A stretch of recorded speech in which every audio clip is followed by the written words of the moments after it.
In recent weeks, Henry Cavill has been the talk of the town after he revealed that he has stepped down from the role of The Witcher to focus on DC. We're all left dumbstruck after he was axed from playing the caped hero. But for today, we're sharing with you good news. Henry Cavill is set to take over Hugh Jackman as Wolverine. Is this true though? Find out all about this and more only in today's video. A deepfake video shows Henry Cavill as Hugh Jackman's Wolverine in an X-Men origin movie sequence. Hugh Jackman is almost everyone's favorite mutant in the X-Men universe, and thanks to the wonderful world of technology, a superfan of the series has superimposed Henry Cavill's visage with deepfakes to be the new Wolverine in Logan's original 2013 reboot. The clip depicts a scene from the original Wolverine in which Hugh Jackman's Logan is recruited by Yukio, a mutant with the ability to see people's deaths, to return to the world from his rural Yukon logging job to save the CEO of a Zaibatsu Ikiru from his cancerous death sentence. On the other hand, Strider HD has remade the scenario with Henry Cavill as Logan, and it fits almost perfectly.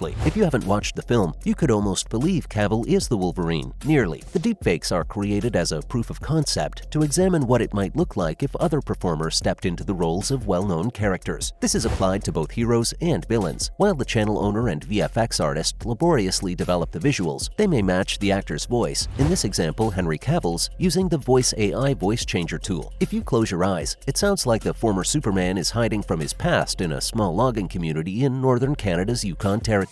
Strider HD isn't satisfied with Henry Cavill as the future Wolverine. Instead, the channel casts diverse actors in seemingly random parts in multiple superhero realms. Among them is Daniel Craig as Geralt in The Witcher, Tom Cruise as the new Tony Stark in Iron Man, and Robert Downey Jr. as Professor X in X-Men: The Mutants. While these fantastic concept pieces are likely to turn heads, how does deepfake technology work? Deepfake movies use neural networks and deep learning artificial intelligence to modify a video frame by frame. In layman's words, an extremely intelligent computer collects hundreds of thousands of images and video frames from the subject of choice and then replaces every frame of a video. In the instance of Strider HD, the channel owner will touch up where the AI was unable to produce a nearly faultless video of Henry Cavill in the character of Logan. Audio AI works similarly. While Hugh Jackman has confirmed that he will reprise his role as Logan in future films, this basic notion has the potential to drastically revolutionize the type of fan-made media that is developed in the future. Of course, there will always be fan-created material. Supercuts and written media will continue to feature fan fiction, music, tale mashups, and weird crossovers. However, as deepfakes become easier and more accessible to the typical social media and technology user, the concern becomes what kind of movies, videos, and fake trailers will be circulated throughout the internet, and how studios will keep up with rumors and numerous copyright difficulties. So, it turns out the video was fan-made. However, we're still hoping that Henry Cavill will cross over to the MCU soon, especially in the X-Men. In fact, here's a list of X-Men characters we think the actor would totally kill. When the entire world recognizes you as Superman, it's difficult for an audience to accept you as anything else. Regardless of his various acting credits, Christopher Reeve will be remembered as the model for a live-action Man of Steel. For better or worse, he couldn't get away from the impression that he was Superman both on and off the screen. Henry Cavill understands. As amazing as Cavill was for the part of Superman, we often forget that he is an actor, not Clark Kent. He'll move on to other roles, and he's already planning an Amazon Prime adaptation of Warhammer 40K. While fans adored him as Geralt of Rivia, they are eager to see him return to the superhero world. The problem will be parting with that iconic crimson cape. Many MCU fans have instinctively cast the British actor in the role of Captain Britain, Brian Braddock. That may be too close to Superman for Cavill's liking, especially if he wants fans to forget about his time under the DC brand. That's why he should join the X-Men. We've got just the right outfit for him. Starting the list, we have Garrison Kane. Let's start with an overlooked, undervalued addition to the X-Men's Marvel Universe sector. Kane, also known by his moniker Weapon X, is an integral part of the Wolverine and Deadpool mythos. As his name implies, Garrison is a mutant whose body was altered by the Canadian super soldier program Weapon X, the same insane scientists that turned Logan and Wade Wilson into their more famous alter egos. Nothing has been revealed regarding the premise of Deadpool 3, but we can expect more mutant experiments in the film. That would be an excellent way to introduce Kane. The artwork alone shouts Cavill's name. Fans would love to see an extremely jacked actor in the part of Kane, who walked out of Marvel's 90s era when almost every character looked like a raw meat-devouring bodybuilder. Weapon X also has a similar appearance to Cavill. Next, there's also Mr. Sinister. There have been numerous speculations regarding the former Nathaniel Essex appearing in live action. John Hamm has expressed interest in playing Mr. Sinister in the Foxverse of X-Men films, and many theorists believe he will be the mutants' first major nemesis when they appear on the big screen. He's a great geneticist with an unhealthy dosage of the traditional mad scientist, and he's getting a lot of attention in the comics right now. In fact, he'll go from X-Men villain to Avengers villain in The Sins of Sinister, which has MCU implications written all over it. Disney and Kevin Feige are big fans of A-list actors, and Cavill fits the criteria. Furthermore, it's a part that would help him overcome the misconception that he can only play Superman. We also like to think that Henry Cavill will make a pretty good Beast. To be honest, I've never been a fan of Beast. Despite attempts in the comics to imbue him with personality, he's always been a bland character. Kelsey Grammer's portrayal of Dr. Hank McCoy in X-Men The Last Stand was arguably the ideal choice for the mutant aristocracy. Beast is, after all, a blue-furred, less funny Fraser Crane. Since then, whether on the big screen or in the comics, Marvel has tried to make him more of an action hero, and, as a result, a greater star. Cavill could be ideal for this role, combining intelligence and muscle. Moving on to the next character, we'd also like to see Cavill as Apocalypse. And Sabah Nur is a fan favorite among X-Men fans. Sure, Oscar Isaac's performance as the first mutant in the mediocre X-Men Apocalypse left a lot to be desired, but this is a character too fantastic to ignore. Apocalypse has thousands of followers worldwide, both in the books and in the famous X-Men the Animated Series. He's one of the franchise's most formidable and imposing figures, which is unusual for Cavill. Put him in the part, give him some extra bass to his voice as in X-Men TAS, which Isaac's portrayal greatly required, and you've got a winner. Next, we have Nathan Gray. When it comes to Cable, Josh Brolin has the market cornered, yet nothing is stopping Marvel from releasing Age of Apocalypse. This fan-favorite Otherworld story rebuilt the Marvel Universe if Charles Xavier had died rather than been disabled. Like other alternate timeline storylines, AOP turns the X-Men world on its head. Magneto formed the X-Men in Charles' honor, Sabretooth replaced Wolverine on the team, and Cyclops served as Mr. Sinister's right-hand man. In the meantime, Apocalypse was exterminating humanity. Among Sinister's many experiments in the AOP, the reality was genetically constructing this world's Cable by modifying Cyclops and Jean Grey's DNA. However, unlike in the AOP timeline, Cable was not infected by the technovirus that gave him his trademark metal arm. Instead of becoming the time-traveling badass, he was merely Nathan Gray, who possessed psychic skills comparable to his mother's. Nathan could be introduced to the MCU using the power of the multiverse, and having Cavill in the role would instantly lend the part fan credibility. Another X-Men antagonist we think Cavill would nail is Sabretooth. There were fan castings of Cavill playing Wolverine at one point. We don't think of him as Logan. He's too large for me as a comic purist, and I'm pushing for Taron Egerton to get the part. With that in mind, imagine Egerton in full Wolverine costume beside Cavill as his natural arch-nemesis Sabretooth. That might be an epic moment that leaps from the pages of the comics to the big screen. Consider Sabretooth to be Wolverine's Spider-Man to non-comic readers. Victor Creed is supposed to be bigger, more savage, and more ruthless than Logan, who was originally conceived as Sabretooth's offspring. In fact, the finest legends about their rivalry involved Victor pursuing Logan all over the world, taunting him on his birthday, and generally killing Logan's love interest. Liv Schreiber was the highlight of a bad movie when he played Sabretooth in X-Men Origins Wolverine, and we would welcome his return. Nonetheless, the notion of Cavill assuming that role and terrifying Wolverine is simply enticing. And finally, last for today's short list is Colossus. If Cavill was born to portray one X-Man, it was Colossus. He's never been allowed to shine in a starring role, and it's long past time. Sure, we've seen him portrayed in the X-Men films and both Deadpool films, but there's room for a dramatic version. When the persona first appeared on the scene in 1975, there was widespread dread of communism. Pyotr Rasputin aspired to break perceptions of the military, anti-American Soviet soldier in favor of being a compassionate spirit and genuine hero. Writing his story to reflect Russia's invasion of Ukraine would modernize the character and offer an added depth of complexity, whether as Russian or Ukrainian. It also helps that Colossus has always been shown with a Mr. Olympia body. He resembled Arnold Schwarzenegger in the 1980s. The next best thing would be Cavill in the role, and unlike Arnold, he is a fantastic actor. Put it all together, and Cavill would completely reimagine Colossus for the MCU. There are more roles we think Henry Cavill would do great in, but unfortunately, we're already out of time. With that, we're wrapping up today's video about Henry Cavill. Which X-Men character do you think will fit him best? Let us know in the comments section below. Thanks for watching today's video, and before you go, don't forget to leave a like and subscribe to our channel with the notification bell on for more videos like these. See you next time, and thanks for watching.